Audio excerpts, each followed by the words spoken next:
We knew how the life would be as an entrepreneur. But it was always there in the mind, and we, among friends, we used to discuss about why not we do something on our own. We are extremely proud to say that it has been completely internally funded. Okay. We did not take any external funds. It is completely bootstrapped. We created an application on Symbian phone, just probably ahead of its time. One was to book movie tickets. Okay. Much before the Book My Show. Some of our earlier customers also approached us asking whether we can do projects for them, and that is when we parallelly started a product engineering services, which is currently the bread and butter of Experion. And becoming an entrepreneur was a very liberating experience for me. Hello and welcome to another episode of the Technopark podcast, Aspire Stories of Innovation. Today we have Mr. Brajesh C Kaimal. Brajesh, welcome to the podcast. Thank you. It's an honor to be here. Thank you for inviting me for this podcast series. Yes. Brajesh, going forward, I would like to know, for the audience, if you can give an introduction about you. I know you, but if you can give an introduction about you, your journey, from where you started, if you can just brief it, it will be a great help. Sure. So I started my career in 1992 from Thiruvananthapuram, and I started as a developer, obviously. I worked in Thiruvananthapuram, then I moved to Delhi. I worked for Government of India National Informatics Center. Then I worked for Omron in Singapore. Then in 1995, I came back to Singapore when I joined Nest. I was with Nest until 2008, and 2008 is when 8 of us together started Experion Technologies in Technopark, and I was with Experion until 2025. We have been very proud to have created a respected company serving global clients in the product engineering service area. Brajesh, you worn different hats, like your mentor, you are investor, you have, you are a founder. So how do you found all this, and what you want to be known for, like what identify you? So much like many others in the IT industry, I started as a delivery person from a project management, project execution. Then I moved to manage a team, then a business unit before I become entrepreneur. And the investor hat is a very recent one. I don't know whether I can be really called an investor because though I am part of the investor ecosystem, I think there are a lot of things that I need to learn about. I come from a project management background, and I have been part of the PMI community in Thiruvananthapuram. I mean, I was one among the Project Management Institute. Yes. Yeah. So I was one among the first set of 25 people who started the chapter in Thiruvananthapuram. So project management was something that I always thought I'm part of until I became an entrepreneur. And becoming an entrepreneur was a very liberating experience for me. I'm sure that is true with many people. Though it comes up with the challenges, I want to call it challenges. Yeah. That is something that you want to do, but the kind of liberation that you get becoming an entrepreneur is tremendous. It is fabulous. Correct. But another interesting role that I took up was becoming a mentor. So Right. I was involved with Startup Mission for the last 10 years or so. And mentoring is something which I found very interesting in the sense that you see people going through what you have gone through as an entrepreneur, Correct. but many a times they get stuck somewhere or they don't know what to do. Correct. So that is when you can help them. So being a mentor, you are not really accountable for executing what someone else is trying to do, but it is a hand-holding kind of experience, and I'm really enjoying being a mentor, and I'm very happy that I'm able to help some of the in fact, including us, startup founders. So it is nothing but sharing experiences and helping people to work on their own. So you see Technopark from its very early stage, right? And I think in 1998, 2008, you started this company, right? In 99. 99 you started. I came to Technopark the second time in 99. Oh, very good. That's like Technopark was in the early stage. It was like 9 years old. Yes. So how was the memories? Like, can you just take us through the journey of how Technopark was then and what all the experience and what makes you to co-found a company like Experion in that time? So my early memories of Technopark was, I think in 92, that is when I came Yeah. to Thiruvananthapuram Correct. after finishing my course. And those days, I think Technopark was partly in the city. In 94 or 95, I think in 94 or 93 is when I came to Technopark for the first time, because we had to get some file from Singapore or somewhere. Okay. And Technopark was the only place where there was some kind of a connectivity where you could get some files. And that time I remember Park Center was there, and probably Periyar. I came to Periyar building those days, but Okay. I was not very sure whether Pamba was there or not. And after that, I came into Technopark in 99 when we had Pamba, Periyar. So my office was in Pamba, Periyar. And the place where Bhavani is currently located, we used to park our cars there. Okay. And we had only 1 or 2 cafes in Technopark. In the entire premise. In the entire premise. Okay. Nila was there. So if you compare with the current Technopark, just very close to being deserted place in especially in the evenings. And Correct. we used to go to Karakotam if somebody came, or if an unexpected guest was there. Karakotam was the only option where we could go for lunch or for an evening coffee kind of thing. So from that, if you look at the state of Technopark Narali, it is sort of an unbelievable expansion that has happened. We have now the phase 2, 3 and 4, apart from the integrated campus of phase 1. So it has been an interesting and very, I would say, enjoyable journey so far. Starting something was always there in the mind. I would say it was not because we knew how the life would be as an entrepreneur, but it was always there in the mind. And we, among friends, we used to discuss about why not we do something on our own. How about doing it? And it was in 2008 that the time came, and 8 of us came together and we created Experion. And we did not want to create it anywhere else. We had only very clear vision on Technopark in mind, because of many things like we grew up here. We got the opportunity in Technopark. Plus we were very clear about the kind of facilities, the kind of resources that are available, the ecosystem. Correct. So it was, in a way, it was very comfortable for us to start in Technopark. True. So over the years, Experion have evolved. So you have seen the growth. So what are some of the key milestones that you have, and what are some of the lessons you can take away from all this the time that you have been with this company? So when we started, as I told you, 8 of us friends came together.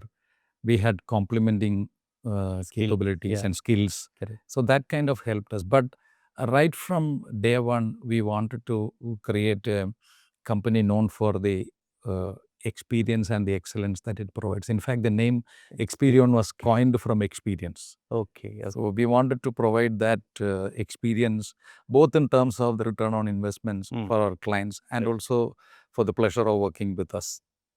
So we always thought of creating an excellent team, without which we would not be able to provide the kind of service and experience to customers. True. We were very fortunate that some of the colleagues from our previous companies wanted to join us when we started this company, and that kind of gave us the start that we wanted. So as we moved, so when we started, it was like about less than 20 people in the team. And 2008 is when the subprime crisis happened in US. So everybody had problems in getting projects. So then we initially started with the idea of creating a product and solutions company. So we worked on some products, and mobile was slowly making its entry into the world. And those days we had this Nokia with the Symbian OS, and iPhone was not yet there. It was slowly coming in. So then we created an application on Symbian phone, just probably ahead of its time. One was to book movie tickets. Okay. Much before the Book My Show came. So we wanted to create a products and solutions company, and you might know product has got its own sweet troubles, struggles, all of that. Even then, we created products like Fieldmax, which is for managing the field force for distribution companies, the FMCG companies, and all of that. So as we were doing this, we we realized the importance of having good, technical architects and good people. So we even though we had challenges with respect to cash flow, we recruited good people. Obviously, some of them are known to us. So there is a minimum guarantee in terms of getting people. Yeah. You were funded? No, it was like No, bootstrap? that is another thing. So we are extremely proud to say that it has been completely internally funded. Okay, it's We did bootstrap. not take any external funds. It is completely bootstrapped. Wow. And until we got this private equity investment, we had not taken any external funds. And that is where at one point we thought we cannot sustain entirely with the product. So that is when we thought we will utilize our product engineering services to help our customers. In fact, some of our earlier customers also approached us asking whether we can do projects for them. And that is when we parallelly started a product engineering services, which is currently the bread and butter of Experion. And once we crossed about 150 to 200 people, we realized that we probably need to have another strategy to grow to the next level. Correct. So when we look back, we had created 3 or 4 strategies at different points in time, and that is what helped us reach this 1,500 headcount. One good thing that happened is that all of us were employees. So we knew what are the good things, what are the bad things as an employee. Correct. So we know the pulse of the yeah. So we wanted to incorporate all those features that we thought we should be having in our previous organizations as employees. So you have roles in Malabar Angel Network and Kerala Startup Mission, right? You are a member of these two. How do you find potential in startups, and how do you find that how the Kerala ecosystem is evolving? Malabar Angels is probably the largest angel network in Kerala. More than 100 members across 8 countries, and members from all professions like CAs, technocrats, even doctors are part of the Malabar Angel system. So which gives the kind of spectrum, the wide spectrum of investors. So I've been part of Malabar Angels for the close to 1 year now. Okay. And we have evaluated a few startups. Some of them discussions are ongoing in advanced stages. That is one part. And the Startup Mission, I've been an evaluator of Startup Mission for, I think, from 2012. That has been a great learning for me. I get to know what startups are thinking, what the founders are thinking, what are the technologies, how technologies are put into use, etc. And that has been a great learning for me. And there are some really good, promising startups that are coming from this ecosystem. And we all know that Kerala Startup Mission is the best in the country and probably one of the best in the world. So the ecosystem is really good, and it is still evolving, but we do have some very promising startups which have got high potential of scaling up and making an impact. So you have seen Technopark growing, and you have seen the city growing. So and Technopark being the heart of this, and it's rapidly growing as a tech hub. How do you see this momentum growing, and what all things that you want to, you wish it had happened, and what all the inputs that you want to suggest on this journey? Technopark, as I said earlier, has evolved, and I think it has grown to levels that we never thought of. But I would still say that the outside world, I don't know how many of them really know about the benefits of Technopark, and even the fact that such a vibrant community exists in Thiruvananthapuram, in Kerala. Correct. I think that is an area that we need to improve upon in terms of marketing, not just the infrastructure of Kerala, but also the kind of community that has been created, the vibrant ecosystem that exists in the state. So when we talk about that, it is not just about Technopark alone. So when we started in 95, we started adjacent to a university, which is a nice thing. So there can be collaboration. But if you look at Thiruvananthapuram or Kerala now, you have a digital university which complements the kind of things that Technopark is doing, where we could have associations with that. We have ISER in Thiruvananthapuram, we have IIST in Thiruvananthapuram. We do have a triple IT in Kerala, and Kerala in particular has got more potential if we properly market the benefits of Thiruvananthapuram, especially the ecosystem that exists in terms of availability of qualified resources. As you said, the greenery of Kerala, plus the connectivity. In fact, very we are the greenest IT park, in the country. yes. So we have all that benefit, the largest, the greenest, Yes. the first. So in fact, there have been cases when on some of our customers while visiting here, they said, "Where have you been hiding all these years? We never knew that such a facility existed in India." Okay. So you have built products like Field Max. So how do you manage to come up with innovation when, especially you have, the resources are limited? How do you tackle that situation? I had told you we started as a product and solutions company. Correct.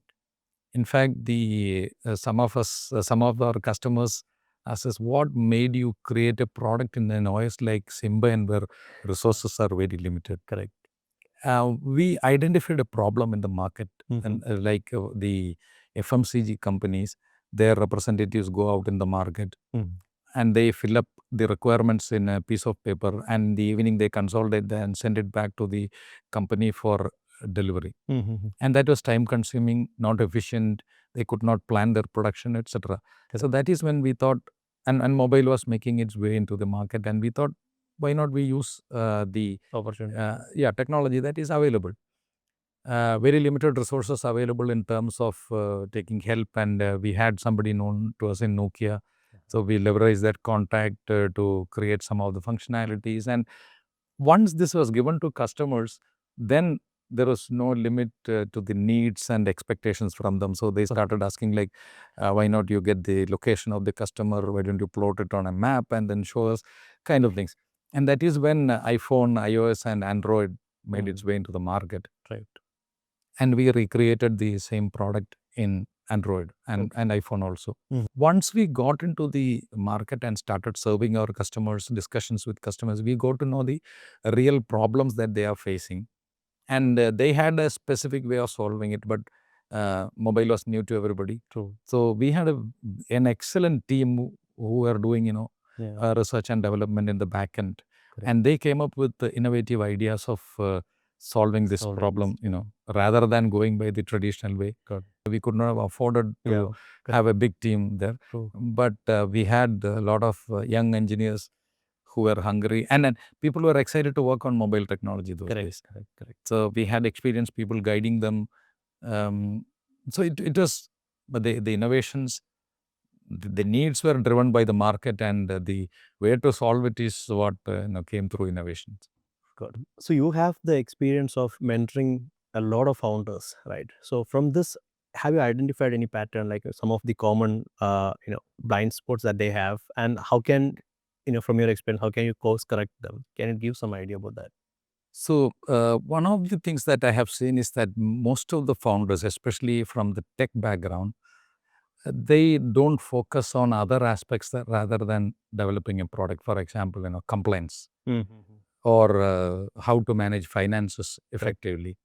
So those are some of the blind spots that I have seen with most of the founders, Okay. that they don't know when to take this to the market and start getting feedback, and they should not wait till their entire wish list is completely implemented. Right. Then other aspect is many founders are not even aware of some of the compliance requirements, Correct. which is something that is extremely important. Another pattern that I observed is that many founders want to get investment. So their Mm-hmm. focus is on investment rather than solving customer problems, Correct. which I don't believe that that is the right way to go about it, because investments come if you are able to get the market. True. True. So you come with a vast experience with quality framework like CMMI and ISO and all. So how do you find that operational discipline is needed for startups to scale? And what are some of the learnings that you can bring to table? This is a very important part of any startup. Right. If you ask somebody, especially in the tech space, they say that we are agile. Correct. And that is another way of saying that we do whatever we want. Correct. But I don't think that will get you anywhere. So Okay. I'm not saying that just by following a quality framework will give you good results. But Mhm. all these frameworks are created to ensure that you do follow a certain path. Okay. And that is the most commonly accepted practice was taken from the industry based on experience. Mhm. That is how all these frameworks have been created. Okay. Now, whether you follow CMMI or ISO or any other framework for that matter, it is important that you follow a path. Okay. a structured way of doing things. Mhm. And many of the people, although they know that agile is not just do anything as I like, Correct. agile has also a process defined. You have to follow a process so that you get the desired results. True. The reason you have quality frameworks is to ensure that some kind of discipline is followed. From a management point of view, you are able to understand, assess progress, and also take corrective measures if required. Correct. Otherwise, it will be like Alice in Wonderland. If you True. don't know where you are going, any road will take you there. Correct. So whether it is agile or any of the quality frameworks, as we said, ISO, Mhm. it has got a purpose, and it is to bring in that kind of discipline Discipline. so that you know where you are going. And if not, you need to take corrective actions. That is very important, especially in a startup environment. If you realize that your road is not right, the path taken is not correct, the earlier you change the course, the better it is going to be. Correct. So that is where an operational discipline helps you, whether it is startup or an established organization. Absolutely. So, what are some of the emerging technologies and sectors that excites you, and especially in the context of India and Kerala, like how do you find those things? It's been very exciting to see that there is no barrier to implement anything anywhere in the world. Okay. So sitting in Thiruvananthapuram, you have access to all kinds of facilities. Correct. It is only limited by your imagination, if at all. True. So I've seen some very exciting things being done from Thiruvananthapuram. I don't want to explain the details of it, Right. but very exciting things you deploying, artificial intelligence, data science, data analytics, and all of that. Correct. I even sometimes wonder how people think about such problems, and they have been able to find customers for that. Correct. Similarly, in the defense sector, Mhm. border surveillance using drones, Yes. and some of them have contracts and are working with the defense establishments because their technology is good. I think India is emerging and a lot of things are happening in India. I don't know what will happen 3 months down the line, but Yeah. the kind of uh, imagination happening with respect to artificial intelligence Mhm. and the way data is being used. Correct. I think a lot of creative things are happening, and those are some of the things that are exciting. But I still feel that we have to wait and see where AI will go. That is the era that we are living in. So we don't know what will happen 3 months down the line. But some exciting solutions are coming up. Correct. Including things like automation, Right. all of that. So I think that is really exciting times now. So, looking ahead, what would you like to see the Kerala ecosystem and Technopark to be known for globally? What is it that you want it to be like? See, Technopark, we know it has grown to a level that you cannot ignore Technopark now. Correct. But going forward, I think there is a lot of scope for collaboration among the different institutions that we have here, Mhm. especially the educational institutions. So I think we should strive to create a complementing ecosystem, and also we should focus on creating some of the global product companies from India. I think there is potential now Mhm. with the kind of startup idea. So we need to have an ecosystem that will help the startups grow and scale up to the next level. And then once we know that it is coming from Kerala, Yeah. it will automatically becoming a marketing for the state and for the Technopark. I think we are probably the state with the largest number of incubation centers in India. Yeah. Probably that's what Yes. Yes. I'm guessing that we should now focus on how that can be converted into real results. Correct. Real outcomes. The kind of effort that we have put in to build this infrastructure, to build all these centers, and involving people and then startup founders. Correct. I think we should focus on getting the desired results also from that. So, having worked across, the in the global scale, like from Japan to Middle East, how do you compare, the Technopark and how ready we are in terms of the infrastructure, the talent, and all the things around it? We have certain limitations as a state. We are a small state, so Correct. but with the kind of new roads that are being developed, the rail connectivity, etc. There, I don't think connectivity will be an issue, and it is now, although we cannot say at par, but it is comparable with many of the other places, especially if you look at the kind of infrastructure and the ecosystem that Technopark or InfoPark provides. I think it is truly world class. And if you look at the the talent and the availability of good people, we are definitely world class. But one area that I think we are lacking is communication. Okay. I think that is something that we need to work on, because when you listen to pitches, people are poor communicators. People have this hesitation. Plus, we always feel that our native language is not English, so we are not good communicators. But I don't think language is a barrier in that sense. I think that is one area that we need to work on. So finally, I want to ask, like, what is the advice that you want to give to the next generation of entrepreneurs, the students, and the professionals, whoever is tuning into this podcast? I don't know whether it is an advice, but never stop learning is one thing. If I want to tell the younger generation, learning never stops. It is a lifelong learning. Especially in this era of ever-changing technology, you should learn not only technology, what the customer wants, what the market wants, and continue learning is one aspect that I want everyone to focus on, and never lose an opportunity to learn a new thing. And also make sure that you are learning to communicate properly, so that communication is something that you are making others understand what you are telling. So those are the two aspects that I would like the youngsters and founders to follow. Keep learning and communicate properly. So Brajesh, thank you so much for sharing the time with us. It was great to know about your insights in this topic, and from all of us at Technopark, thank you so much for being part of this. Thank you, Ajay. Thank you for inviting me for this podcast. It has truly been an honor, and it is a pleasure. Thank you. So thank you everyone for tuning in. Until we meet next time, this is the Technopark podcast, Aspire Stories of Innovation. Thank you.